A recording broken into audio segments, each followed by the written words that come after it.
गुरुजी मेरा एक प्रश्न है, हालांकि मैंने बहुत 2-3 विद्वानों से भी किया था, उन्होंने अपने अपने तर्क इस पे दिए हैं, बस आपके श्रीमुख से मैं सुनना चाहता हूँ। कहते हैं कि हम सब एक भगवान की कठपुतली हैं, जैसे वो नचाते हैं हम नाचते चले जाते हैं। तो जो हम कर्म करते हैं, चाहे वो अच्छे कर्म कर रहे हो या बुरे कर्म करते हैं, उसमें भी भगवान की इच्छा होगी जिससे हम वो कर्म कर रहे हैं। तो जब हम कोई बुरा कर्म करते हैं तो उसका दंड हमें क्यों मिलता है सर?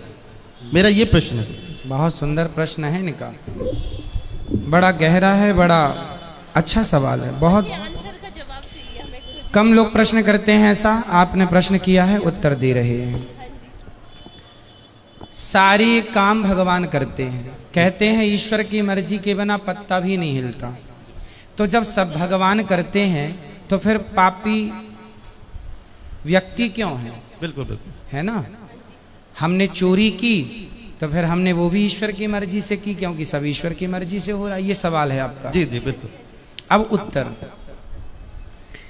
उत्तर के लिए आपसे ही मैं प्रश्न करूंगा। जी बिल्कुल।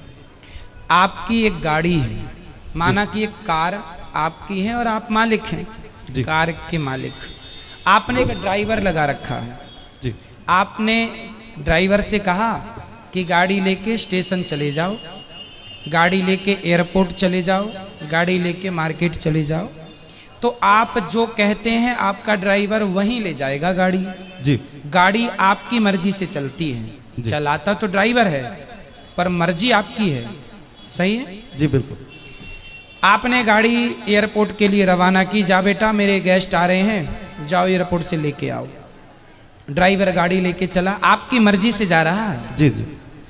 पर रास्ते में वो गाड़ी को किसी डिवाइडर से ठोक देता है, तो गाड़ी का एक्सीडेंट हो गया, गाड़ी का नुकसान हो गया, गाड़ी क्षतिग्रस्त हो गई। तो क्या ये आपकी मर्जी थी? जी नहीं। आपकी मर्जी थी कि गाड़ी एयरपोर्ट जाए, पर गाड़ी का एक्सीडेंट हो गया, गाड़ी गड्ढे में गिर गई। ये आपकी मर्जी नहीं थी, ये मर्जी नहीं थी, ये गलती थी। किसकी? आपकी नहीं, ड्राइवर की। हाँ या ना? जी। ड्राइवर के पास दोनों थे, एक्सीलेटर भी था और ब्रेक भी था। क्यों नहीं हिसाब से गाड़ी चलाया? क्यों डिवाइडर पर ठोक दिया? आपकी गाड़ी आपकी मर्जी से चलती है, पर जब उसका नुकसान होता है तो वो आपकी मर्जी नहीं होती है ना, वो लापरवाही होती है। उसी प्रकार ये संसार भगवान की ओर से चल रहा है, मालिक भगवान है, हम लोग केवल ड्राइवर हैं। हमारे पास ईश्वर ने विवेक दे रखा है।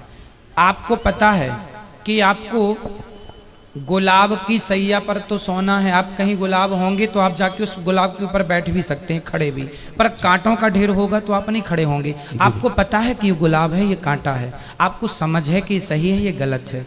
जब आपको समझ है तो आपने अपनी समझदारी से अपने मन को रोका क्यों नहीं गलत काम से? ईश्वर की मर्जी से संसार चल रहा है, आप और हम सबकी मर्जी में ईश्वर की मर्जी है। पर हम जो गलत निर्णय लेते हैं उसके लिए ईश्वर ने हमें स्वतंत्र, गाड़ी आपकी है, मालिक आप हैं, लेकिन ब्रेक एक्सीलेटर आपने ड्राइवर को सौंप रखा, भाई जहां जरूरत पड़े दबाते रहना। उसी प्रकार ईश्वर ने भी हमें बुद्धि देके स्वतंत्र कर दिया है कि जहां जरूरत पड़े वहां अपने हित में अहित में सोच लेना। आपको कहा जाए कुएं में गिर जाओ, आप नहीं गिरेंगे, आपको पता है ये गलत है। तो आपको स्वयं को ईश्वर ने इतनी पावर दे रखी है।